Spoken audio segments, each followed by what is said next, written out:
All right, and we back on the forecast.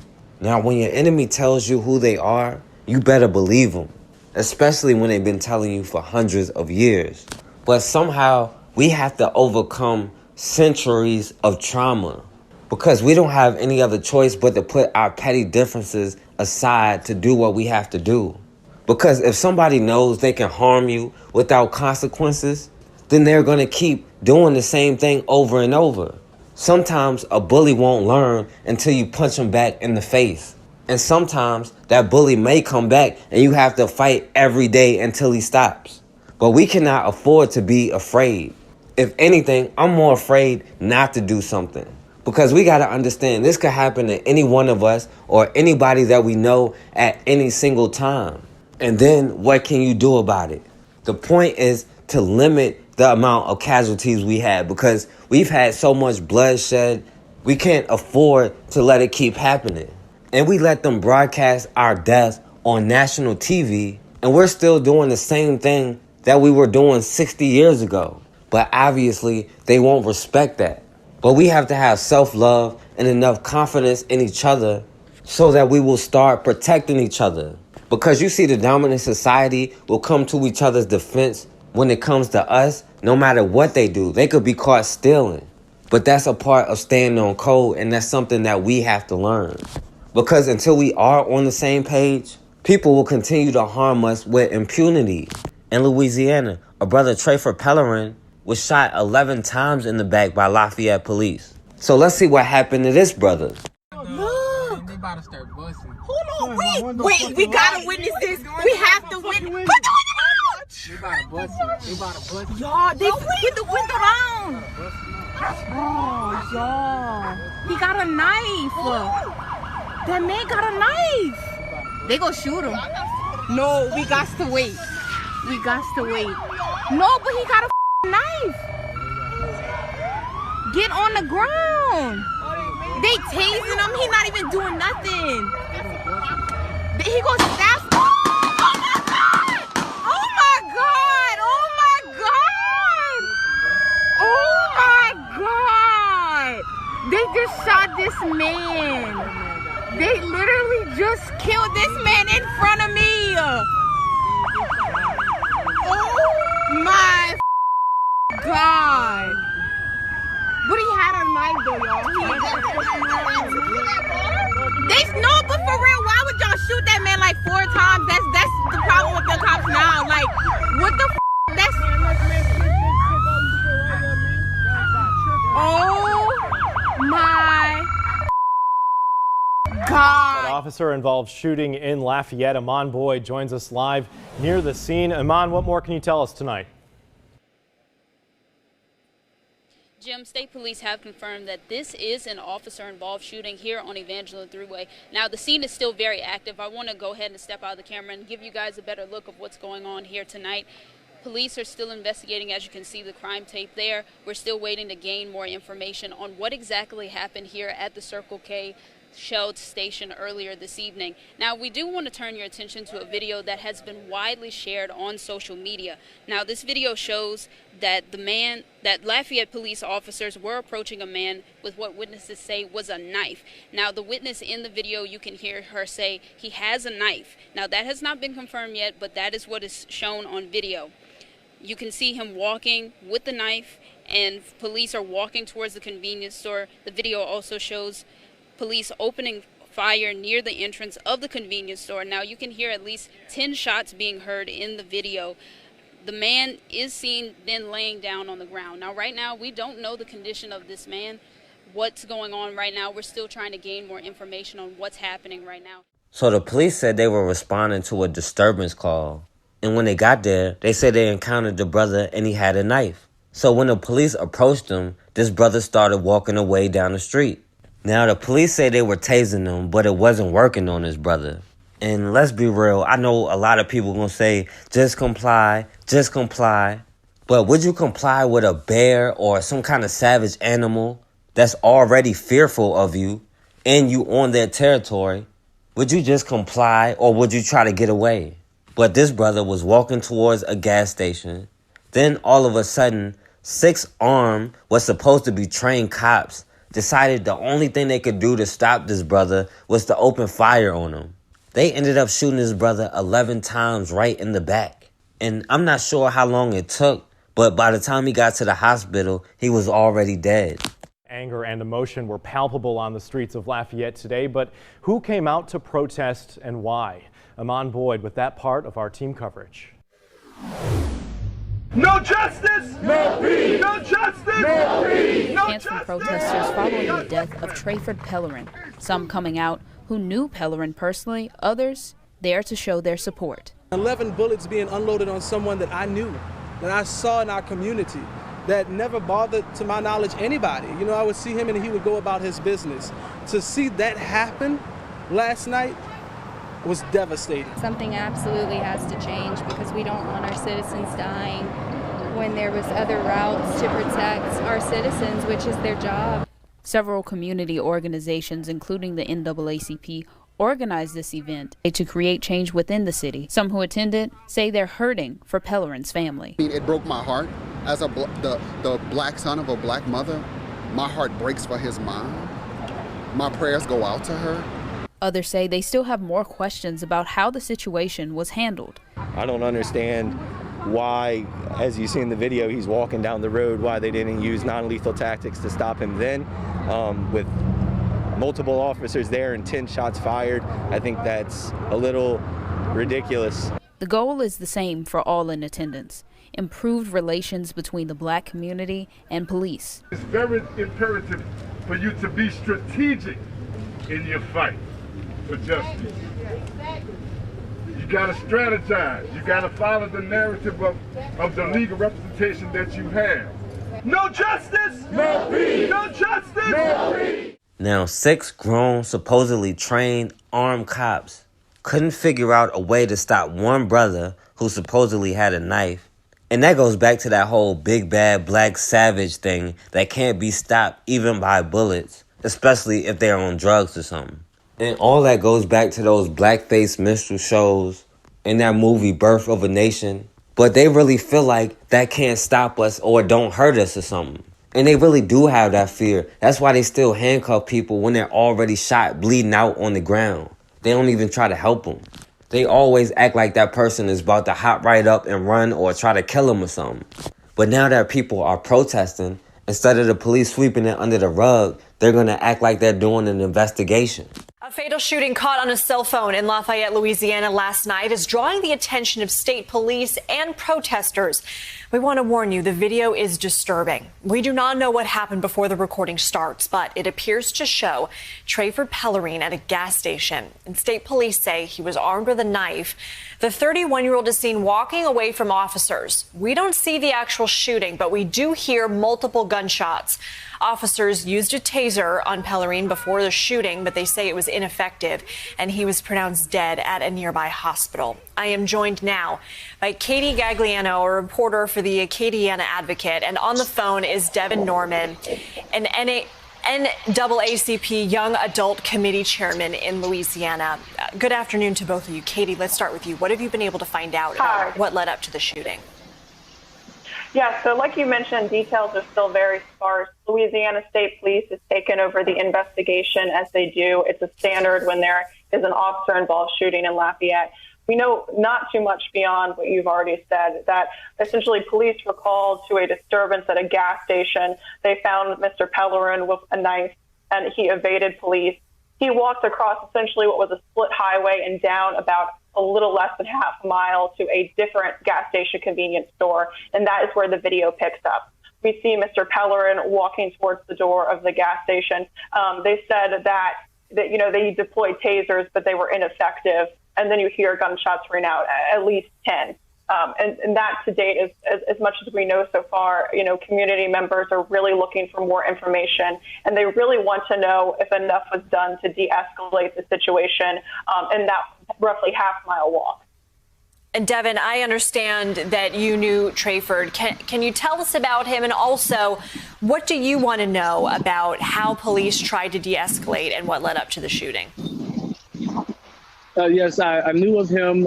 I didn't know him personally, but I would be around him very often in my neighborhood. And he was someone who I knew as quiet kind of to himself, reserved.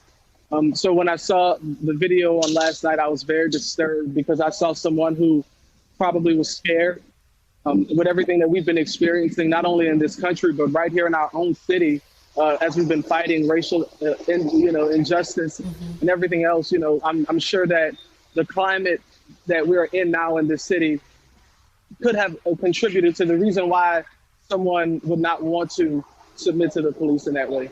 Devin, what can you tell me my heart about breaks. protests that are going on in that area this evening? So today, we haven't been calling it a protest. We're deliberately calling this a call to action. And today at 5 o'clock, the community is going to convene here. I'm actually on location where he was killed. And so the community will be here today. They will hear from community leaders, also national leaders as well. We believe will be out speaking against what has happened. And we are demanding justice. We are demanding transparency from the Lafayette Police Department and the state police who have taken over the investigation. They have promised us that they will be transparent to the community. And while this is personal, this is something that as a community leader, we always fear could happen in our community. A lot of people say not in Lafayette. This would never happen in Lafayette. And on last night it did, and we are devastated. Katie, it's pretty typical for departments to place officers on leave after fatal shootings. Is that what happened here? Yes, the interim chief, Scott Morgan, said that the officers involved, he couldn't say exactly how many at the time, but that they have been placed on leave with pay. Now, even though they say it's a non-biased investigation, all the police chief Scott Morgan could say was at least one officer fired his gun, as if we couldn't figure that out. We needed Sherlock Holmes over here to tell us at least one cop shot him. And now, of course, these cops get their paid vacation that comes with shedding our blood. But they will always stay on code, especially with the media. And you'll see the news and writers for magazines, especially white women, instead of talking about what happened, they'll bring up things that this brother did 30 years ago, 20 years ago. They'll bring up crimes against people, whether they were convicted or not. But they'll never bring up the history of any of these cops, no matter what they do. Hell, most of the time, they don't even release the cop's name trying to protect them. But even when we're the victim, even when we get shot or murdered, they'll put our mugshot up. But they won't tell you their name. They won't show you their picture. They won't do any of that. But that's because they know how to stay on code. We're dealing with a group of people that was willing to go to war over taxes multiple times and kill thousands and thousands of people. If we want to take any part of American culture, we need to take the self-defense part. Because I'm not telling you anything different than George Washington told America, and they put his face on a mountain.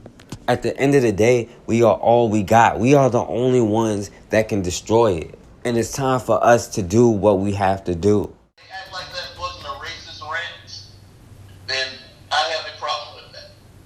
I see that we're not on equal footing as a person in this community.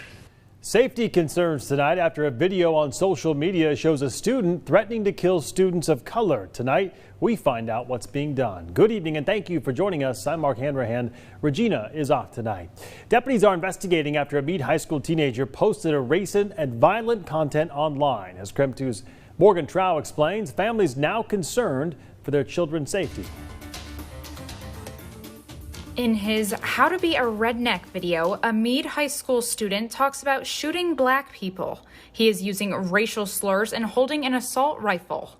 We have chosen not to show the video because it is racist and violent.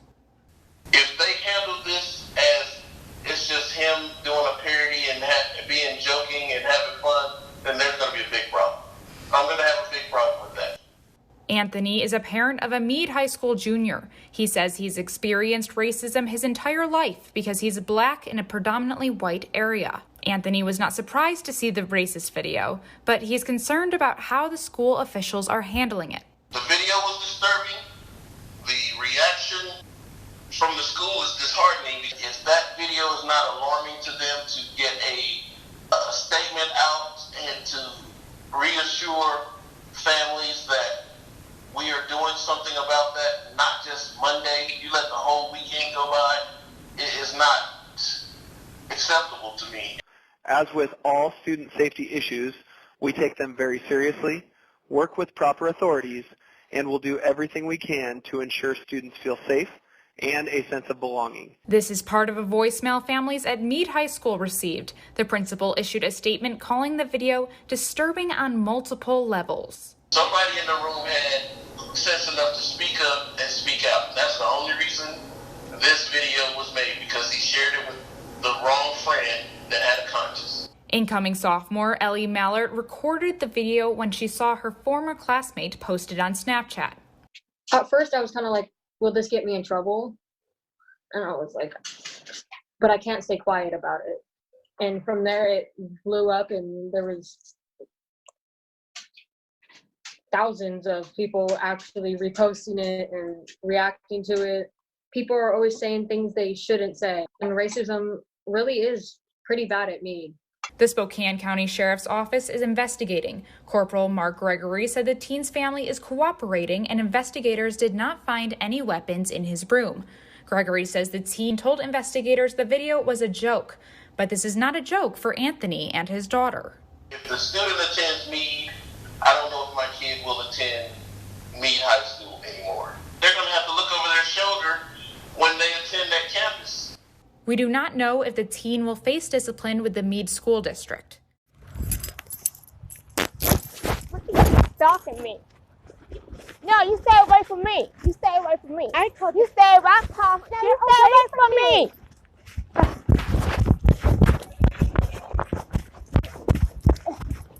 She called me a black bitch. Yes, you did. She's been harassing me. You just called me a black bitch. You fucking racist. Stop. What department are you? Apartment 14. I called first. Leave me alone. She's been stalking me out here. Stop yelling at each other, please. She's been harassing me. Yeah, because she's been threatening to kill me around here. Head back to your apartments. She's a racist.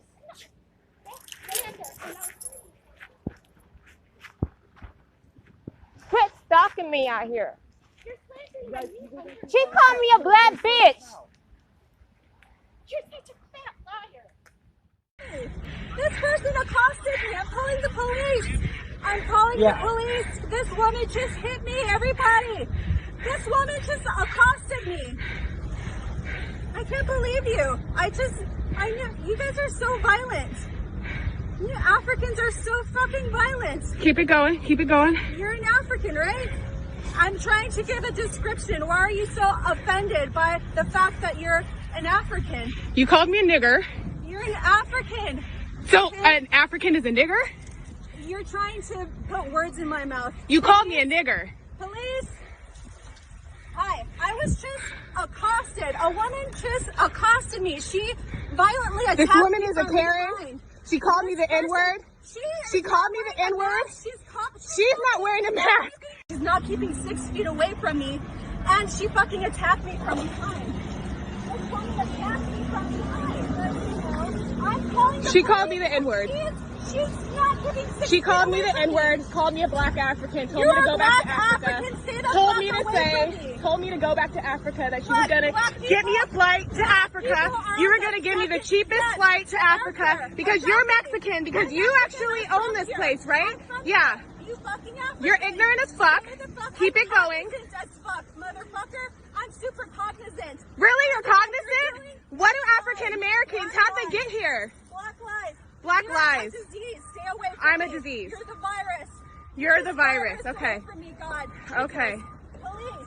Lord What's your Jesus, name? help you. What's your name? I'm not telling you my name. What's your name for the police? Yes, you need some help. I got the number 60 lifeline. She's the one calling for help. I'm giving you a I mean, I'm not gonna. I'm getting her on video so that I can say, this is an example. I need a paramedic. I need an ambulance. My environment has been harmed by this African black person. Yes, I've been harmed by the environment that this African has created. This African, black lies, black lies, black lies. My emergency is that I was just attacked by an African black person. She just attacked me from behind. She attacked you. You are not good.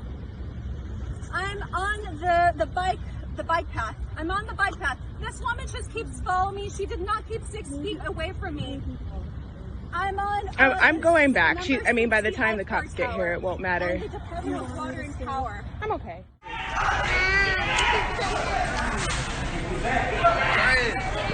Oh, shit. Yo, she got a gun, yo. She got the gun. Oh, shit. Oh, shit. Oh, shit. Oh, shit. Oh, shit. To leave the community. You don't tell me what to do. I can say I live here. Call 911. Go ahead. Would you like me to call the Palm Beach County Sheriff and they'll tell you to leave the community? I would love for you to call the Sheriff's Department. This is a gated community. I understand it's gated. Are you a guest of someone here in the community? That's what I'm asking. You don't have any right. I don't have to answer any questions that you ask me. I would love for you to call the sheriffs. Yep. Call them. This is I'll be riding around. I'm not leaving. This is a private community. That's fine. Okay? Go ahead. Call the Sheriff's Department. You have no right to ask me any questions, and I don't have to answer any questions to you. I haven't spoken to you. You don't have the right to be riding around in a private community where you're not the guest of someone or you don't live here. Guess what? Does that matter to you? I didn't speak to you. I didn't do anything to you. That's fine. Okay, you great. Need to. That's great. So how about you go police somewhere else because you got the wrong one and I got time today. So you can waste your time and the police have time. Because you're riding around a bike in a community you don't live in. Who told you I don't live in here? Just because I said no, what if I was lying? That's bullshit? That's bullshit. I was lying to you. Go ride. There's a street out here. Why don't you go ride in the street? Go jump in front of the cars for all I care. As a matter of fact, you're messing up my heart rate. You're messing up my heart rate. I don't give a shit. I can tell you don't give a shit. Okay? I was lying. I do live here. No, I'm back up one. Back up one. No. Back up one. Go ahead. You don't live here in the community. Get the foot in. That's it. I'm calling the Palm Beach. Rele police. Let's go up one time here. Since you want to, do I comprehend? English. You're in the fucking United States of America. And you can, you know what? Now get maman. You know what that means? I don't give a You should have a pretty good guess. Call the police. Go ahead. Go for it. I got time today. Since you live in this gated community and I don't belong here and I shouldn't be riding my bike on the bike path, right? Yeah, and around the neighborhood. Live in the community and so how about this? I lied. I live in the community. What do you have to say now? If you live here in the community, that's fine. It's none of your business if I do or not, though. You have no right to approach me. I haven't seen you before. I simply asked you if you lived in the community. And I told you I don't have to answer your question and it's none of your damn business if I live here or not. That's my response to you. So, take it or leave it. I don't live here. I live here. Who gives a fuck? I don't think you'd be acting that way if you lived here in the community. You really don't? Okay. No, I don't. Go for it. Call the sheriff. I think there's a non-emergency number posted. Why don't you call that number? I'll be riding around. I'm talking to him right now. Go ahead. Go for it. I'm going to keep riding around and let me know. I'm calling the Palm Beach County non-emergency number. We have a lady here who appears to be in her 20s. She's riding a bicycle around a gated community. I just asked her what business she had here in the community, and she became aggressive and confrontational. Because it's none of your business if I live here. You have no right to approach me. Go ahead. Go for it. Yeah. Look, it's Karen's cousin. Let's go, Tom. I don't know who Karen is. I know you don't know. Trust me. Everybody else will. I asked you what business do you have here? You don't have any right. What right do you have to ask me that question? I can ask you anything I damn well please. And I can answer anything I damn well please, and I can tell you go to hell if I damn well please too. So how about that? I'm calling the Palm Beach County Sheriff non-emergency number. We have Go ahead. Lady who... Thank you. Go ahead. Tell them to put a rush on it so you can waste their time and mine. Yes. We have a person who is riding a bicycle around who's not a resident of the community. I asked her what business she had here in the community, if she was visiting someone, and she said she wasn't and she didn't live here. When I asked her to politely to leave the community, she became very confrontational to me. Because I felt threatened. There's a strange white man who's very much taller than me and much bigger than me. I'm afraid for my life. Should I call also? She really has no business here and just appeared to be riding her bicycle around, the really don't know what she was doing. Looking for open garages or what she was. Oh, really? I'm looking for open garages? Colony Lake townhouse community. You have got the right one today. Right on your loving face. You Woo! Tonight, Collier County deputies say this could be a hate crime. That video you just saw is going to be part of a case against Jeffrey Rouse.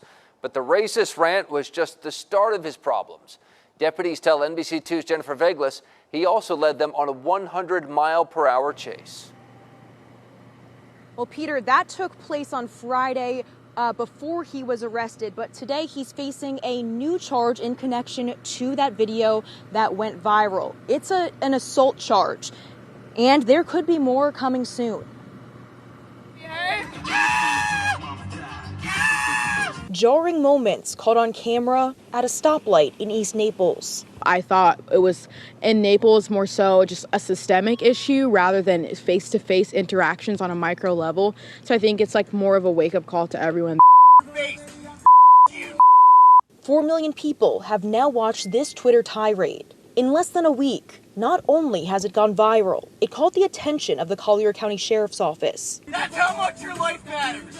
Nothing. Now, investigators are working with the state attorney to determine if what 40-year-old Jeffrey Rouse is accused of doing is a hate crime, after the woman filming this video told deputies he also threatened to spray her with mace. Take the video, put it on Facebook, and then lick my Friday night, deputies say Rouse also led them on a high-speed chase, with speeds reaching 100 miles an hour. He's charged with fleeing and eluding, plus another charge for assault. CCSO also charged him with 2 counts of criminal mischief, identifying him as this man who allegedly vandalized political campaign signs in North Naples. If evidence proves he committed a crime fueled by racism, his punishment could be more severe. His defense attorney tells us that may not be the case.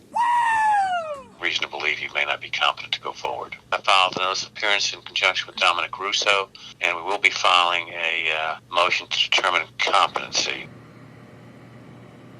This afternoon, a judge increased his bond to $125,000. His arraignment hearing is slated for September 10th.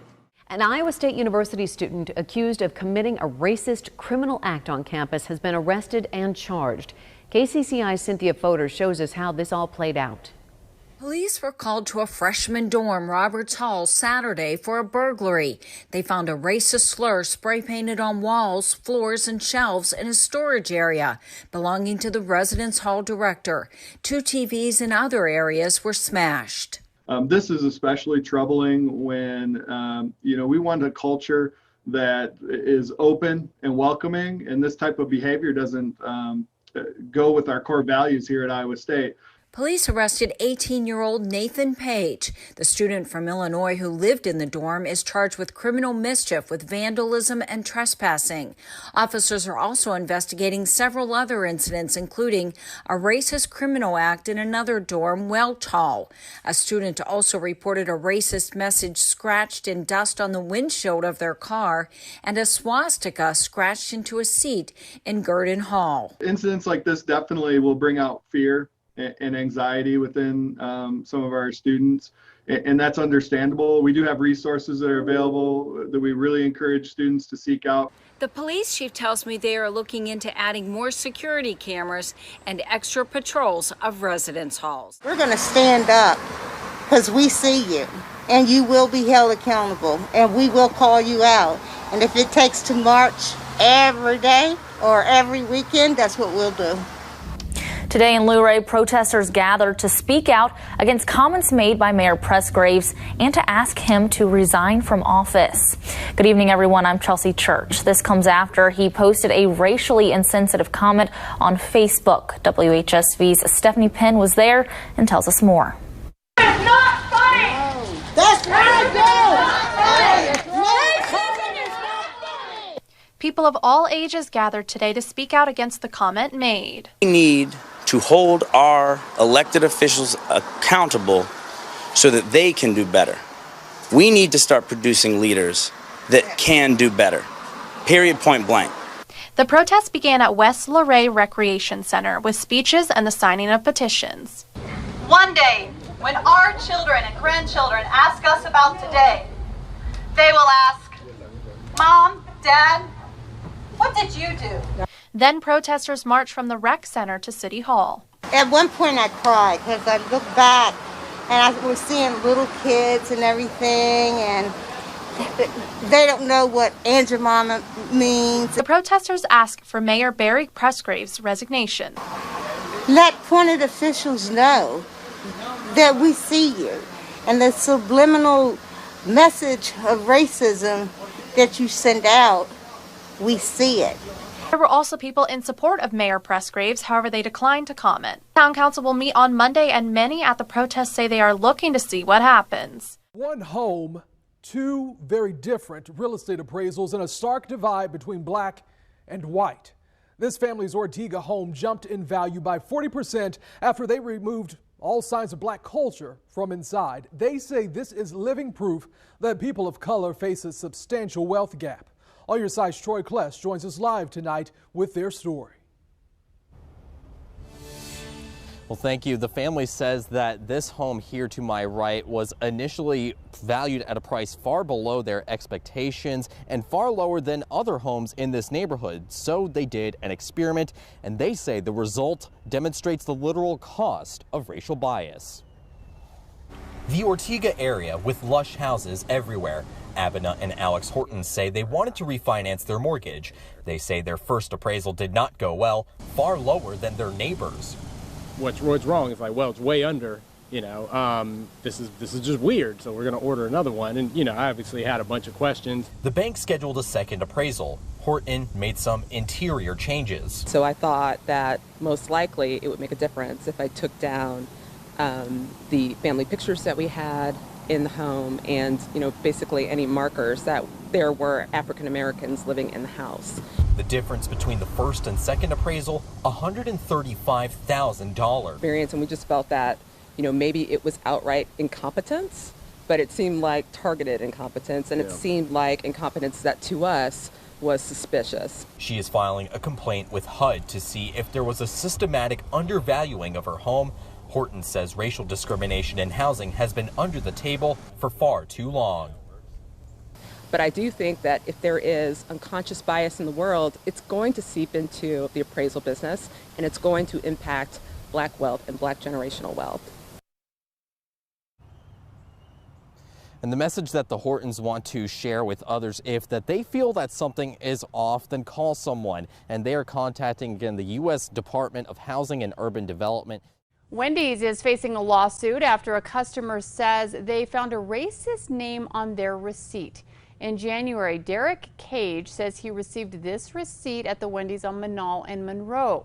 You can see the word darky typed on it in place of his name. A complaint states that when Cage confronted the employee about it, she smirked and giggled. The lawsuit filed against the company claims they have failed to adequately address a history of racism in the company. The complaint seeks unspecified damages, attorney's fees, and punitive damages. Tamir Rice was described as a boy in a man's body. Now, more than 2 years after he was shot to death, a brand new study shows racial bias may have a major role when a person is judging someone's physical size and how that affects one's perception of threat. Only News 5's Megan Hickey spoke with the author of the study. Megan, he told you the Tamir Rice case was important to their research. Right, Tamir's case and others like it involving the shooting deaths of black teenagers, and the findings have sparked a huge response. At first, Alfred Porter said he didn't understand what was happening. The first time he saw a woman clutch her purse when he passed her on the street. But when it happened a second, a third, a fourth time, he realized that his size and race startled people, especially at night. Sometimes I will announce myself almost like 10 to 15 feet away. I get so tired of passing somebody by and they jump. He says the same way Tamir Rice startled many people that November night at Cadell Rec Center. According to his autopsy, Tamir was 5'7" and weighed 195 pounds. Some witnesses estimated he was between 18 and 20 years old. Holding a realistic-looking airsoft gun, he was perceived as a threat, shot and killed within 2 seconds of the officers exiting the vehicle. And it's a story that stuck with researchers like John Paul Wilson. The way that his shooting was discussed after the fact. So with, police officials, for example, describing him as a boy in a man's body. 950 participants were given photographs of white and black male faces of equal height and weight. Wilson said participants consistently judged black men to be larger, stronger, and more capable of causing harm. He found that perception is not objective, and that when we act based on a biased perception, there is this potential for really negative consequences. Porter said the findings validate what many black men have been feeling for years. It should cause a lot of us to think on preconceived ideas and notions. My role is to at least carry myself so they'll know next time if they see me, oh, I don't have to jump.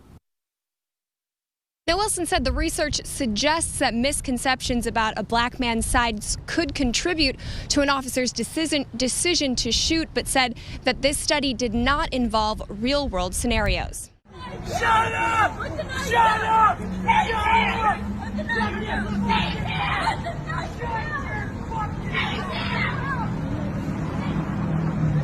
Give me that! Shoot me! I'll kill you, you stupid little bitch! I'll fucking slice your fucking throat! Oh! Hey! Put it on the ground! What? Put it on the ground! What on the ground?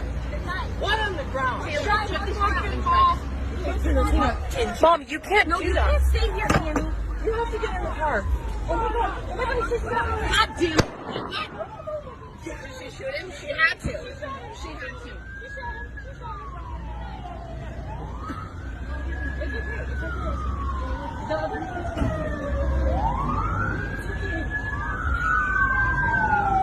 Two different groups facing off today in Marshall County, one demanding the removal of Confederate symbols that stand outside the Marshall County Courthouse, the other side demanding they stay put. The assembly over now, but WHNT News 19's Tiffany Lester joins us live to tell us what each side had to say. Tiffany.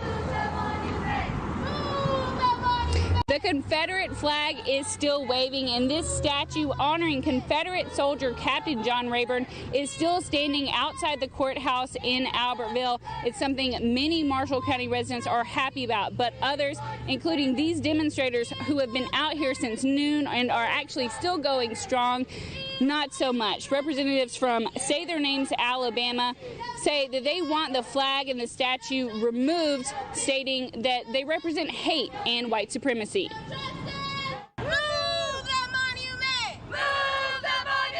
Say Their Names Alabama members demonstrating in Albertville, fighting for the removal and relocation of the Confederate flag and monument at Marshall County courthouses. The rebel flag does not represent all Americans, so it should not be at a place where all Americans in the county come, which is the courthouse. So it is out of place, and it has been out of place since they placed it here in 2005. Unique Dunstan's organization wants the statues to be relocated to either the Albertville Museum or a nearby cemetery where other Confederate veterans have been laid to rest. As ugly and hateful the Confederacy was, it is our history. So I think it is a compromise that we're willing to make to relocate it to somewhere that doesn't stand for justice as our courthouses do. But Say Their Names Alabama has some opposition from about 24 members and supporters of the Sons of Confederate Veterans. Regardless how the next person feels, I'm not going to take my flag down. If I got anything to do with it, ain't no monument going to come down. Daniel Sims says he was adopted as a child. My whole family's white. Went to all white school, grew up in an all white neighborhood. My grandfather was white, and he was the main one that fought in this war here. And he's taught me everything I know. He explains how he'd feel if the statues and flag were relocated. It may make my blood boil if they just come up here and feel like they can just tear it down. I don't see me still living if they do that right there. That monument ain't hurting nobody. That monument ain't killing a soul. It ain't talking bad to nobody. It ain't even racist. But Dunstan says she's confident her group will be successful in getting the flag and monuments removed. Say Their Names Alabama representatives say they'll be at every Marshall County Commission meeting and demonstrating here at the courthouse every commission meeting and every second and fourth Wednesday, as I said, of the month, demonstrating to make sure those flags and monuments are removed.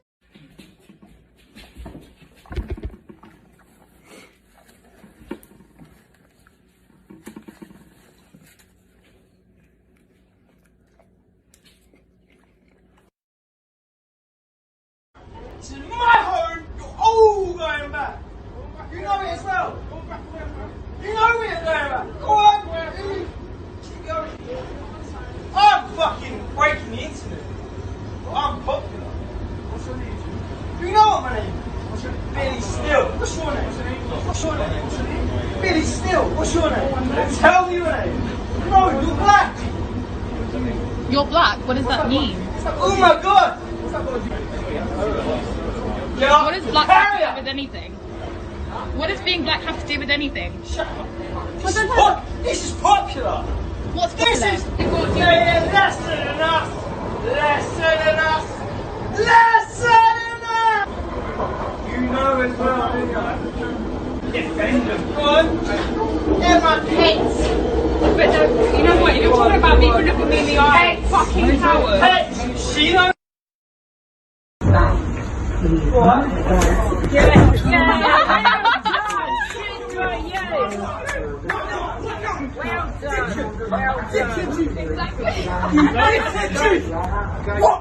What? Exactly. Fuck you. Fucking racist. You're fucking racist. Yeah. You deserve that. You deserve that. Emergency button. Emergency button. Emergency button. Call help. Go help a racist. Let him